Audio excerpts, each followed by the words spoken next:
प्रदेश में मॉनसून की मेहरबानी जारी है और आज बात हम वेदर रिपोर्ट पर ही करेंगे सबसे पहले, क्योंकि यही खबर जो है वो हर कोई जानना चाहता है। प्रदेशवासी जानना चाहते हैं कि उनके इलाके के हालात फिलहाल आने वाले समय में कैसे रहेंगे। तो राजधानी जयपुर से शुरुआत करेंगे, जहां पर बारिश का दौर थमने का नाम नहीं ले रहा। भारी बारिश से कई जगह हालात बिगड़ चुके हैं। बारिश के चलते 7 जिलों में स्कूलों में आज अवकाश। जयपुर में और जयपुर ग्रामीण में, यानी शहर और ग्रामीण, करौली, गंगापुर सिटी, सवाई माधोपुर, दौसा, भरतपुर जिलों में आज स्कूलों में अवकाश तक घोषित करना पड़ गया है। कल देर रात तक बारिश हुई। हालांकि पिछले कुछ दिनों देखा जाए तो छितराई बारिश थी, यानी कि मध्यम बारिश होती रही है राजधानी जयपुर में। लेकिन कल जिस तरीके से तेज बारिश हुई, अति वर्षा हुई, आज सुबह से बारिश का दौर जारी है और ऐसे में इसे मेहरबानी तो कहेंगे मानसून की, लेकिन ये आफत अब बनने लगी है, क्योंकि कई जगहों पर हालात बद से बदतर हो गए हैं। अमेर बाढ़ नियंत्रण कक्ष मोबाइल नंबर आपको बता रहे हैं, क्योंकि इस इलाके में बहुत ज्यादा पानी, जल महल का पानी भी बाहर की तरफ आने लगा है। मदद अगर आप ले सकते हैं, वीकेआई बाढ़ नियंत्रण कक्ष मोबाइल नंबर हम आपको बता रहे हैं। अगर आप इस इलाके में हैं तो तुरंत आप यहां पर फोन कर सकते हैं। फर्स्ट इंडिया न्यूज पर आप लगातार बने रहें, देखते रहें। मालवीय नगर का बाढ़ नियंत्रण कक्ष मोबाइल नंबर भी हम आपको स्क्रीन पर शेयर कर रहे हैं। मानसरोवर बाढ़ नियंत्रण कक्ष मोबाइल नंबर भी नीचे हम आपको लगातार दिखा रहे हैं। अगर आप इस इलाके से हैं, यहां पर आप कॉल करके मदद ले सकते हैं। बनीपाक बाढ़ नियंत्रण कक्ष मोबाइल नंबर भी। और ऐसे में अपने सहयोगी से जानने की कोशिश करेंगे कि अभी फिलहाल राजधानी जयपुर की क्या स्थिति बनी हुई है। हमारे senior special correspondent Vinod Singh Chauhan हमारे साथ जुड़ चुके हैं, ज्यादा जानकारी लेंगे। Vinod ji, good morning. लेकिन आज सुबह एक बार फिर से बारिश आफत लेकर आई है राजधानी वालों के लिए। जहां इंतजार था कि बारिश कब आएगी, लेकिन अब कह रहे हैं कि बारिश कब रुकेगी। आप कहां पर मौजूद हैं? ओवरऑल मौसम को लेकर अभी क्या बारिश हो रही है और फिलहाल स्थिति के बारे में अपडेट कीजिएगा। बिल्कुल पूनम, देखिए सबसे पहले तो आपको गुड मॉर्निंग और दूसरी बड़ी बात यह है, देखिए बारिश का दौर अभी थमा है। ये वो सड़क है जो रेलवे स्टेशन की तरफ जा रही है। जयसिंह हाईवे से अपना होकर निकलते हैं, रेलवे स्टेशन जाते हैं, तो देखिए इस मार्ग की स्थिति देखिए। सुबह 5 बजे से यहाँ पानी भरा है और आगे तक पानी बिल्कुल, मतलब चौपहिया वाहन चालक किस तरीके से चल रहे हैं, दुपहिया वाहन चालक लगातार खराब हो रहे हैं। बड़ी मुश्किल से लोग यहाँ से निकल पा रहे हैं। दफ्तर जाने का समय हो गया है, लोगों को दफ्तर भी पहुँचना है, लेकिन मौसम विभाग की जिस तरीके से चेतावनी है कि ऑरेंज अलर्ट तुरंत, अभी देखिए 8:30 बजे ऑरेंज अलर्ट जारी किया गया है जयपुर सहित 5 जिलों में और 12 जिलों में येलो अलर्ट है। तो आप देख सकते हैं कि दिन भर में और तेज बारिश होने के आसार हैं। और जिस तरीके से 8 बजे तक ऐसे लग रहा था कि सुबह के 6 बजे हैं, काली घटाएं छा रही थी। हालांकि अभी पिछले 10 मिनट से बारिश बंद हो चुकी है, लेकिन जगह जगह पानी निकासी के हालात आप देख पा रहे हैं। ऐसी ही सड़कें शहर में अन्य जगह मिल जाएंगी। पहले हमने अजमेर रोड के हालात दिखाए थे, शहर के भीतरी इलाकों की सड़कों के भी यही हालात हैं। और ये देख पा रहे हैं आप सीधी तस्वीरें, रेलवे स्टेशन जाने वाले मार्ग के जो हालात हैं वो आपको दिखा पा रहे हैं। और एक अच्छी बात यह है कि इस बार बारिश का जोर जो है वो सीकर रोड की तरफ नहीं है। सीकर रोड से जयपुर आने वाली जो सड़कें हैं, सोडाला जो ढेर के बालाजी की सड़क है, वो हमेशा लबालब रहती थी, लेकिन बारिश का जोर वहाँ नहीं है। शहर के एक तरफ बारिश का जोर ज़्यादा है। ऐसे में अब थोड़ी देर में ही फिर से देखिए यहाँ पर बारिश शुरू होने की सुगबुगाहट लग रही है। और ये वो हालात हैं जो जयपुर की सड़कों को लेकर बयां कर रहे हैं कि पानी निकासी नहीं होने से हालात कैसे हो जाते हैं। अभी तो अगले 1 सप्ताह का अलर्ट जारी किया हुआ है कि पूर्वी राजस्थान सहित 14 जिलों में भारी बारिश होगी, कहीं कहीं पर अति भारी बारिश हो सकती है। और जयपुर में जिस तरह के लिए हालात बने हैं और अगले 5 दिन के लिए कहा जा रहा है कि ऑरेंज अलर्ट रहेगा और तेज बारिश आ सकती है। तो ऐसे में पूनम जी सारी व्यवस्थाओं की पोल खुलती भी नजर आ रही है। विनोद जी, आपने बिल्कुल सही कहा, बिल्कुल सही कहा, लेकिन बिल्कुल अभी तो 1 हफ्ता और आगे बाकी है। लेकिन सवाल महत्वपूर्ण ये है, आपने उस वक्त भी पहुंचकर मौके पर ग्राउंड जीरो पर पहुंचकर रिपोर्टिंग की थी चंद रोज पहले, जब ऐसी ही स्थिति बनी थी। उसके बाद हालांकि छितराई बारिश भी रही, लेकिन वेदर रिपोर्ट तो पहुंचती है ना सिस्टम के पास। ये मानसून तो हर साल आता है। कहां गई नालों की सफाई और कहां गया ड्रेनेज सिस्टम, जिसके स्ट्रांग होने की बात यहां पर प्रशासन कर रहा था। सारे दावे तो यहां पर तैरते नजर आ रहे हैं। विनोद जी, आपको क्या लगता है कहां पर कमी रह गई? मुख्यमंत्री भजनलाल शर्मा लगातार बैठकें ले रहे हैं और आमजन से अपील करने के साथ जिम्मेदार अधिकारियों को भी ताकीद कर रहे हैं, सनद में ला रहे हैं कि आप अपनी जिम्मेदारी समझिए, मौके पर रहिए, मौके के हालात का जायजा लीजिए। जहां पर आपको लग रहा है कि ड्रेनेज सिस्टम खराब है, सड़कें खराब हो गई, या तमाम वो जगह जहां पर जनता को नुकसान पहुंच सकता है, जनहानि हो सकती है, उन सब चीज़ों को लेकर मुख्यमंत्री लगातार बैठ के ले रहे हैं। लेकिन जिम्मेदारों को लगता नहीं है कि उन्हें यहाँ व्यवस्थाएं बनानी चाहिए। जिम्मेदार नदारद हैं। देखिए, अगर यहाँ ड्रेनेज सिस्टम सही होता तो ये हालात राजधानी जयपुर के नहीं होते। वो सड़कें जो संपर्क सड़क है, ये रेलवे स्टेशन को जाने वाला बड़ा मार्ग है। यहाँ से लोग देखिए आप पानी में किस तरीके से आ रहे हैं। ये महिला पुरुष जिन्हें ट्रेन पकड़नी है, रेलवे स्टेशन जाना है, वो किस तरीके से आ रहे हैं, क्योंकि देखिए ऑटो चालक, ऑटो सबसे ज्यादा खराब होते हैं पानी में। आपने सही कहा कि राजधानी जयपुर में क्या स्थिति बनी हुई है। विनोद जी, आप अभी जहां पर मौजूद हैं रेलवे स्टेशन के बाहर, आपने वहां की तस्वीरें दिखाई।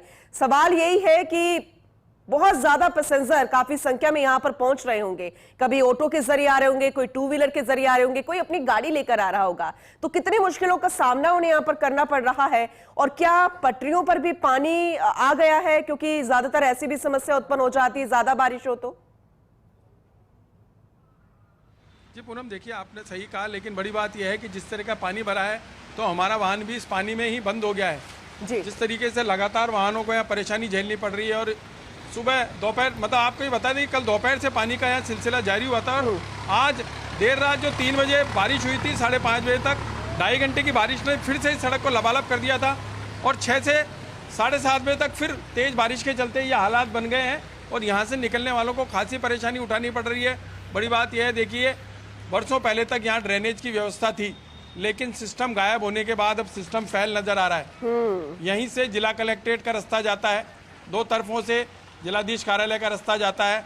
वहाँ आप देखेंगे तो वहाँ भी मुख्य मार्ग जो है वहाँ पर लबालब पानी भरा है। कलेक्टर साहब भले ही अंदर बैठे हों, लेकिन बाहर के हालात बयां कर रहे हैं कि व्यवस्थाएं चौपट है, मौके पर काम जो दिखाई देना चाहिए था वो नहीं दिखाई दे पा रहा है। और ये हालात आप देख रहे हैं कि किस तरीके से लोग इस पानी में पैदल चल के आ रहे हैं। जूते चप्पल उन्होंने अपने बैग में इसलिए रख रहे हैं, देखिए कोई गरीब आदमी इस सड़क से निकल रहा है और अगर उसकी चप्पल भी भे जाए तो भारी नुकसान हो सकता है। ऐसे में लोग बचते बचाते अपने स्तर पर यहाँ से निकल के आ रहे हैं।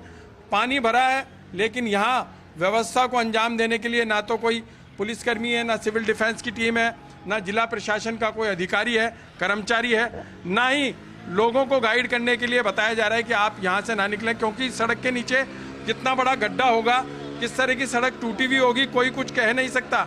पानी के नीचे के हालात कोई जान नहीं सकता। ऐसे में लोग अपने स्तर पर यहाँ से निकल रहे हैं। बस से बता दे, देखिए जो कार आ रही है कितनी डूब चुकी है, किस तरीके से ये वाहन को लेकर जा रहे हैं। नंबर प्लेट देखिए आप, ये नंबर प्लेट इनकी उखड़ गई है। वाहन जब घर तक पहुंचेगा तब वाहन चालक को पता चलेगा कि उन्होंने कितना नुकसान उठा लिया है, कितना नुकसान उन्हें हो गया है। ये तमाम वाहन जो एक एक करके निकल रहे हैं, आगे जा रहे हैं। देखिए आगे भी रास्ता जाम है, आगे भी जलभराव की स्थिति है। कमोबेश यही स्थिति जयपुर के मजबूरी कहा जाएगा, क्योंकि अगर एक बार आप घर से निकल गए तो ना वापस जाने लायक है, और आगे आपको जहां पहुंचना है वहां का रास्ता बहुत खराब है। आखिर जाए तो जाए कहां, करे तो करे कहां, और प्रशासन का कोई नुमाइंदा आज सुबह से नजर नहीं आ रहा। विनोद जी, सबसे ज्यादा अहम सवाल तो यही खड़ा हो रहा है। आपके पास मैं लौटूंगी, सवाल का जवाब लूंगी, लेकिन करौली का भी रुख कर लेते हैं, क्योंकि बार बार ये तस्वीरें हम दिखा रहे हैं पूरे प्रदेश भर की, जिसमें करौली का भी जिक्र हो रहा है। हिंडौन की तस्वीरें हमने आपको दिखाई थी, जहां बाढ़ जैसी स्थिति है, एसडीआरएफ की टीम को मौके पर पहुंचना पड़ा। अभी क्या हालात है, हमारे सीनियर रिपोर्टर भारत दीक्षित हमारे साथ जुड़ चुके हैं। भारत, अभी कैसा मौसम है, क्या बारिश हो रही है, और अभी स्थिति कैसी है, कितनी कंट्रोल में कर ली गई, जरा अपडेट कीजिएगा।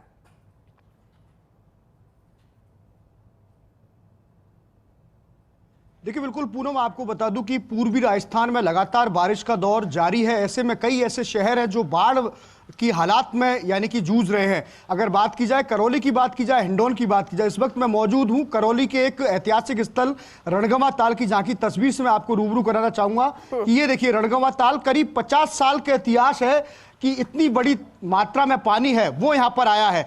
तो कहीं ना कहीं ये जो पानी है, यही पानी जो यहाँ पर मोरिया बनी है, यही पानी शहर की ओर जा रहा है, जिसके चलते इस तरह के हालात है वो यहाँ पर पनपे हैं।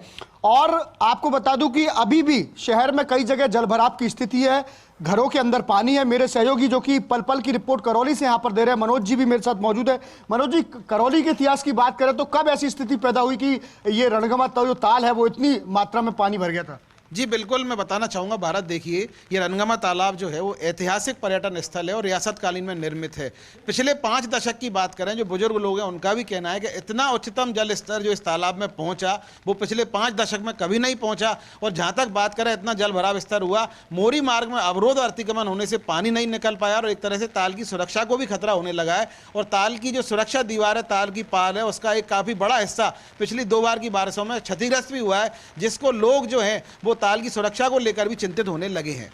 अच्छा मनोज, और भी जानकारी चाहेंगे कि यहाँ का जो पानी है जब ये भर जाता है तो ये यहाँ का पानी निकासी के माध्यम से कौन कौन सी ऐसे स्थान है जहाँ पर जाता है?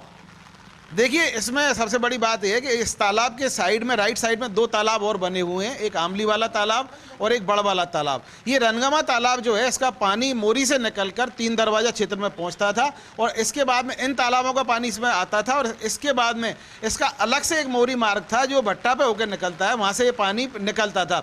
लेकिन वर्ष 2016 में 3 दरवाजा टूट गए। इसके बाद से स्थिति ये हुई कि भट्टा वाली जो पुलिया है वहाँ इसका पानी आता नहीं और पूरा पानी, ये दोनों तीनों तालाब जब ओवरफ्लो हो जाते हैं तो उनका पूरा पानी शहर में पहुंचता है और वही शहर में वाटर लॉकिंग की समस्या का कारण बनता है। जो कल और इससे पहले 3 दिन जो हालात देखे थे, गणेश गेट क्षेत्र, गौशाला क्षेत्र और होली खिड़िया क्षेत्र में जो पानी भरा हुआ और करौली का जनजीवन थम गया, उसका सबसे बड़ा कारण यही रहा कि यह पानी निकलता है लेकिन इसकी निकासी की व्यवस्था उचित नहीं है, नालों में अतिक्रमण हो गया, इसीलिए से वाटर लॉकिंग हो पा रही है। जी बात देखिए पूनम, लगातार बारिश का दौर है वो चल रहा है और अभी भी तेज बारिश चल रही है, लेकिन मैं आपको वो तस्वीर में दिखाना चाहूंगा जो करौली शहरवासियों को विचलित कर रही है, क्योंकि ये जो रणगमा ताल का जो एक एरिया है वो बड़ा क्षतिग्रस्त यहाँ पर हो गया। वो तस्वीर भी आपको दिखाना बेहद जरूरी है और आम जनता को भी बेहद दिखाना जरूरी है, क्योंकि देखिए यहाँ से पानी जब ओवरफ्लो हुआ था उसके बाद ये जो एक एरिया है वो यहाँ पर पूरी तरह से क्षतिग्रस्त हो गया। जो रेलिंग लगी हुई थी वो पूरी तरह से टूट गई थी। आपको वो तस्वीर भी मेरे जो कैमरामैन साथी हैं, हालांकि थोड़ा डिस्टेंस है, वो चल के दिखाना, क्योंकि अगर यहाँ से और भी कुछ हिस्सा टूटता है तो करौली निश्चित रूप से खतरे में यहाँ पर आ सकती है, क्योंकि यहाँ का जो पानी है वही पानी करौली शहर के अंदर जाता है। पूनम, आपको वो तस्वीर भी बेहद दिखाना जरूरी है। बिल्कुल बिल्कुल कहना चाहूंगा कि कल जिस प्रकार से बारिश हुई थी, भारत हम तस्वीरें आपके जरिए दिखा रहे हैं, आप मौके पर पहुंचिए क्योंकि तस्वीरें आपके जरिए हम पूरे प्रदेशवासियों को दिखा रहे हैं, बेहद महत्वपूर्ण है और ऐसे एहतियातन लोगों को बहुत ज्यादा ध्यान रखने की जरूरत है। अपनी बात को अब कंटिन्यू कीजिएगा।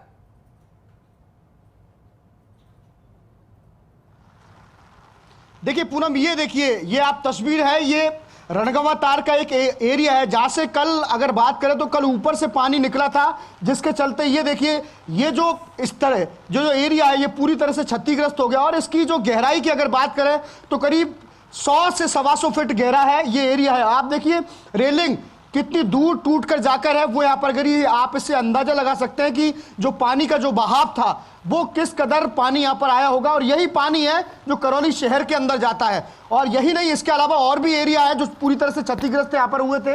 देखिए लोग लगातार यहाँ पर आ रहे हैं, लेकिन हम भी उनसे अपील करते हैं कि ऐसी जगह पर ना आए जहाँ पर उनकी जान को खतरा है वो यहाँ पर हो। देखिए कल जब तेज बारिश हुई थी उसके बाद इस तालाब का जो पानी है वो लेवल पे आया था और उसके बाद ऊपर से होकर बहने के चलते कई जो हिस्सा है वो यहाँ पर क्षतिग्रस्त हुआ था।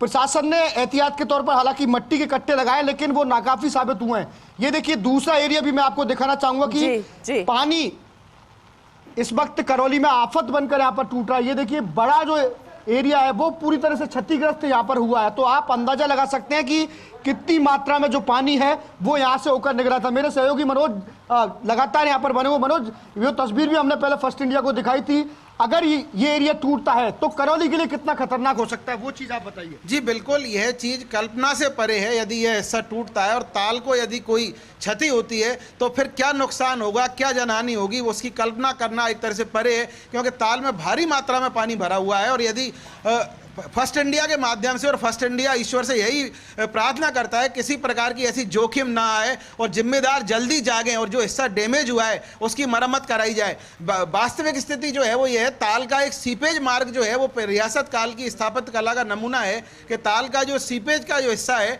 वो सीपेज मोरी हुआ करती थी, जिसको चोर मोरी लोग बोलते थे। इस मोरी के रास्ते में अवरोध आ गए, इसी के कारण ये ताल के दीवार है जो क्षतिग्रस्त होने की नौबत आई है। और यह बात बिल्कुल सच्चाई है। ताल की सुरक्षा को लेकर यदि गंभीर नहीं हुए, इसकी सुरक्षा के पर्याप्त प्रबंध नहीं किए गए, तो यह अकल्पनीय स्थिति की ओर करौली को ले जा सकता है। इसके लिए जागना होगा, निश्चित तौर पर इसकी मरम्मत करानी होगी और जिसके जो जल निकासी मार्ग है उनको सुधारना होगा। देखिए बिल्कुल पूनम, अगर ये ताल का हिस्सा टूटता है तो आप सोच भी नहीं सकते, क्योंकि जिस तादाद में करौली के इस रणगंवा ताल में पानी है उसकी कल्पना नहीं की जा सकती, क्योंकि अगर ये ताल टूटता है तो लगभग आधी से ज्यादा करौली को यहां पर प्रभावित करेगा। जो निचले इलाके हैं जहां से अभी फिलहाल मोरी के माध्यम से जो पानी जा रहा है, आपने देखा कि मोरी के माध्यम से पानी जाने के बाद किस प्रकार के जलभराव की स्थिति पैदा हुई। अगर ये ताल टूटता है तो उसके बाद कल्पना नहीं की जा सकती कि कितनी जनहानि होगी, कितना नुकसान यहाँ पर लोगों को